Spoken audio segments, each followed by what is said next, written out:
மதுவுக்கான போராட்டம் நாங்கள் ஏற்கனவே பார்த்தீங்கன்னா எங்களுடைய டிபியில் பல பேருக்கு பார்த்தீங்கன்னா say no to drugs, say no to alcohol சொல்கிறது தான் எங்களுடைய கொள்கையாகவே இருந்துகிட்ருக்கு. மது அதிகமாக பல விதத்தில் பல ரூபத்தில் மக்களை சீரழித்து கொண்டு இருப்பது உண்மை. இப்போ திருச்சியில் அந்த காவல் குடியிருப்பு உள்ளே போயிட்டு வெட்டும் போது அதுக்கு காரணம் ஒரு போதையில் இருந்தவன் தான் அப்படி செய்ய முடியும். தன்னிலை மறந்தவன் தான் அதை செய்ய முடிய ஒரு காவலர் குடியிருப்பு உள்ள போகும்போது காவலர் குடியிருப்பு தான் போகிறோன்னு சொல்கிறது அச்சம் இல்லாமல் போனதுக்கு காரணம் அவன் போதையில் இருந்தானா இல்லாட்டி ஏதாச்சும் இன்ஃப்ளூயன்ஸ் ஆஃப் ட்ரக்ஸ் அப்படின்றது எனக்கு புரியல.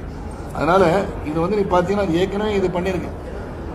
இதுக்கு எல்லாம் உறுதுணையாக இருந்திருந்தாங்கன்னா இன்றைக்கி எல்லாம் ஒழிச்சிருக்காங்க. இதுதான் எல்லாருடைய இதுவும் போட்டிருக்காங்க.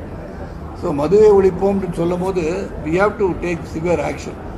ஏன்னா எதை பாதிக்குது, இளைய தலைமுறை சாதாரண இடத்துல எல்லாமே கிடைக்குதுன்னு சொல்கிறாங்க. ஆகவே போதை இந்த மாதிரி வன்முறையை தூண்டுகிறதா அப்படின்னு பார்க்க வேண்டியிருக்கு. அதனால ஆதவ அர்ஜுன் கூட சொல்கிறாரு, அவரும் வன்முறை